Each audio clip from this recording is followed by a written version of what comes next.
திருப்பரங்குன்றம் தீபத்தூண் விவகாரம். நீதிபதி ஜி.ஆர். சுவாமிநாதனை விமர்சித்தவர்கள் மீது எடுத்த நடவடிக்கை என்ன? சுப்ரீம் கோர்ட் அனுப்பிய நோட்டீஸுக்கு தமிழக டிஜிபி தாக்கல் செய்த பிரமாண பத்திரத்தில் சொன்ன அண்டப்புழுகு செய்தி. திருப்பி அடித்து நீதிபதி போட்ட அதிரடி ஆர்டர். வணக்கம் நண்பர்களே. திருப்பரங்குன்றம் மலையில் உள்ள தீபத்தூணில் கார்த்திகை தீபம் ஏற்றுவது சம்பந்தமான வழக்கை விசாரித்த நீதிபதி ஜி.ஆர். சுவாமிநாதன் அங்கு தீபம் ஏற்றுவதற்கு அனுமதி கொடுத்தது திமுகவுக்கு கடும் அதிர்ச்சியை கொடுத்தது. இதனால் அதற்கு எதிராக மேல்முறையீட்டு மனு தாக்கல் செய்ததோடு அவரை திமுகவினர் கடுமையான முறையில் விமர்சனம் செய்தார்கள். திமுகவின் ஐடி விங் மட்டுமின்றி திமுக கூட்டணியில் இடம்பெற்றுள்ள திருமாவளவன், கம்யூனிஸ்ட் கட்சியின் சண்முகம் மற்றும் கி. வீரமணி உள்ளிட்ட பலர் திமுகவுக்கு எதிராக தீர்ப்பு சொன்ன அவர் நீதிபதியாக இருப்பதற்கே அருகதையற்றவர் என்று வெளிப்படையாகவே விமர்சனம் செய்தார்கள். அதோடு ஜி.ஆர். சுவாமிநாதனை தவறாக சித்தரித்து ஒரு புத்தகமும் வெளியிடுவதற்கு தயாரானார்கள். ஆனால் அதற்கு சென்னை உயர்நீதிமன்ற தலைமை நீதிபதி ஸ்ரீவாஸ்தவா தடை உத்தரவு பிறப்பித்தார். இந்த நேரத்தில் தான் சட்டத்துக்கு உட்பட்டு நீதிபதி ஜி.ஆர். சுவாமிநாதன் சொன்ன தீர்ப்பு தங்களது அரசியலுக்கு எதிராக இருப்பதாக அதற்கு தடை போட்ட தமிழக அரசு அவரையும் அவரது தீர்ப்பையும் மோசமான முறையில் தொடர்ந்து விமர்சித்து வருகிறார்கள். இதற்கு தடை போட வேண்டும் என்று பாஜக வழக்கறிஞர் ஜி.எஸ். மணி உச்சநீதிமன்றத்தில் ஒரு பொதுநல வழக்கு தொடர்ந்தார். அந்த வழக்கை விசாரித்த உச்சநீதிமன்ற நீதிபதி ஜி.ஆர். சுவாமிநாதனை விமர்சிப்பதற்கு எதிர்ப்பு தெரிவித்ததோடு அதுபோன்ற விமர்சனங்கள் மீது தமிழக அரசு எப்படிப்பட்ட நடவடிக்கை எடுத்துள்ளது என்று கேள்வி எழுப்பி தமிழக அரசு, தமிழக டிஜிபி, கமிஷனர் ஆகியோருக்கு ஒரு நோட்டீஸ் அனுப்பியிருந்தார்.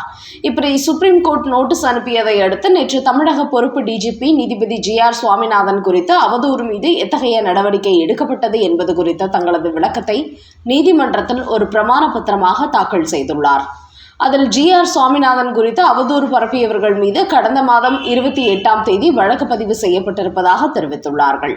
அதோடு சமூக வலைதளங்களான எக்ஸ் பக்கம், யூடியூப் முகநூல், வாட்ஸ்அப்களில் அவதூறான, இழிவாக புண்படுத்தக்கூடிய பதிவுகளை சில அரசியல் கட்சியுடன் தொடர்பிருப்பவர்கள் பரப்பியுள்ளார்கள் என்று மனுதாரர் வேண்டுமென்று குற்றம் சாட்டியிருப்பதாக அதில் டிஜிபி குறிப்பிட்டுள்ளார்.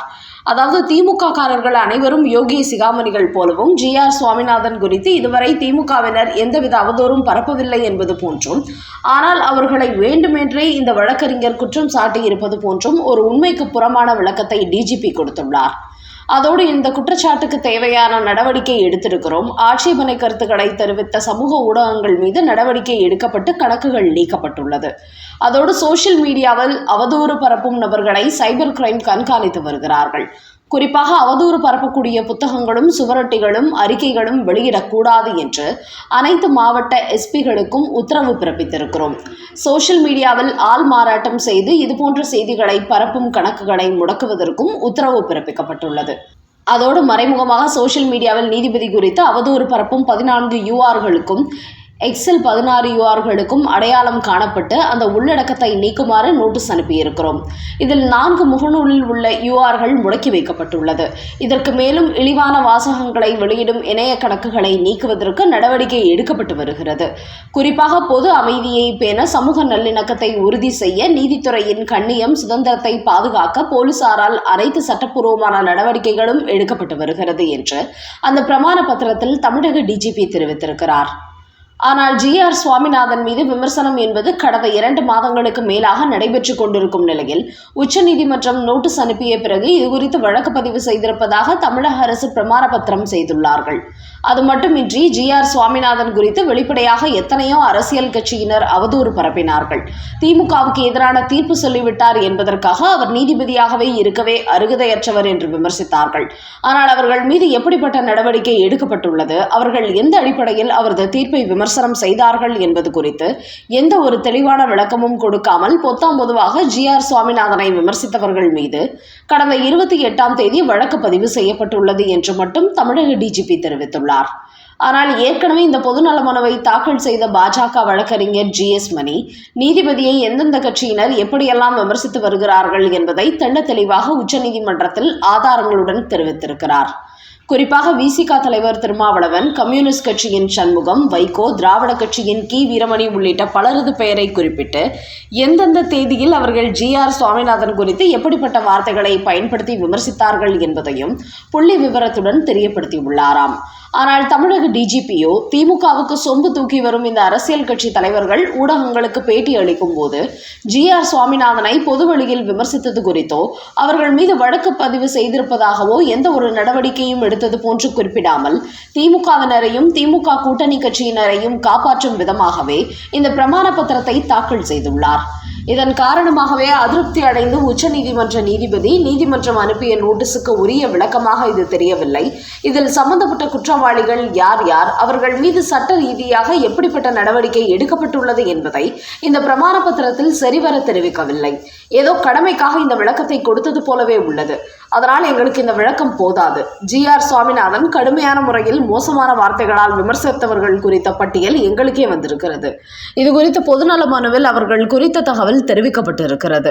அதனால் அந்த நபர்கள் மீது எத்தகைய நடவடிக்கை எடுக்கப்பட்டிருக்கிறதோ இல்லையோ என்பதை நீதிமன்றத்திற்கு தெளிவுபடுத்த வேண்டும் என்று உச்சநீதிமன்ற நீதிபதி மீண்டும் தமிழக டிஜிபிக்கு விளக்கம் கேட்டு அடுத்த நோட்டீஸ் அனுப்பியுள்ளாராம். அதனால் இந்த விஷயத்தை ஏதோ கடமைக்காக டிஜிபியை வைத்து பிரமாண பத்திரம் தாக்கல் செய்துவிட்டு எஸ்கேப் ஆகிவிடலாம் என்று நினைத்த தமிழக அரசுக்கு தற்போது சிக்கல் ஏற்பட்டுள்ளது. இதனால் வைகோ, திருமாவளவன், சண்முகம், கி. வீரமணி உள்ளிட்டோர் மீது வழக்கு பதிவு செய்து நடவடிக்கை எடுக்கும் வரை உச்சநீதிமன்றம் தமிழக அரசை விடமாட்டார்கள் போல் தெரிய வந்துள்ளது.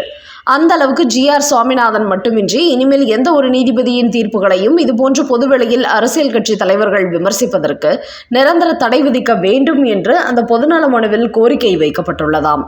அதன் காரணமாக இந்த விஷயத்தை நீதிமன்றம் சீரியஸாக கையில் எடுத்து தமிழக அரசுக்கு மறு நோட்டீஸ் அனுப்பியிருப்பதாக பரபரப்பு தகவல்கள் வெளியாகியுள்ளன. அதோடு இந்த பிரமாண பத்திரத்தில் தமிழக டிஜிபி அரசியல் கட்சியின் தொடர்பில் இருப்பவர்கள் சிலர் அவதூறு பரப்பி இருப்பதாக மனுதாரர் வேண்டுமென்றே குற்றம் சாட்டி இருப்பதாக கூறியுள்ளார். ஆனால் இந்த வழக்கின் மனுதாரர் பாஜக வழக்கறிஞர் GS மணி முக்கிய அரசியல் தலைவர்கள் பேசிய வீடியோக்களை கூட ஆதாரமாக உச்சநீதிமன்றத்திற்கு அனுப்பியுள்ளாராம்.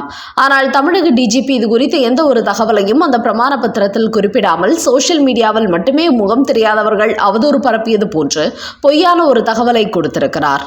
அது மட்டுமின்றி திமுகவினரை பொறுத்தவரை நீண்ட காலமாகவே GR சுவாமிநாதன் சொன்ன தீர்ப்புகளுக்கு எதிராக சோசியல் மீடியாவில் அவரை விமர்சிப்பதை வாடிக்கையாக வைத்திருக்கிறார் என்பது அனைவருக்கும் தெரியும். என்றாலும் தமிழக பொறுப்பு டிஜிபி திமுகவின் ஜால்ராவாக இருப்பதால் இது அவர் தயாரித்த பிரமாண பத்திரமாக இருக்க முடியாது. தமிழக அரசு தயாரித்து கொடுத்ததாகவே இருக்க முடியும். அதிலும் மத்திய அரசு சார்பில் நியமிக்கப்படும் டிஜிபியாக இருந்தால் உண்மையான தகவலை கொடுத்திருப்பார். ஆனால் இப்போது இருக்கும் பொறுப்பு டிஜிபி திமுகவின் கைப்பாவையாக இருக்கிறார்.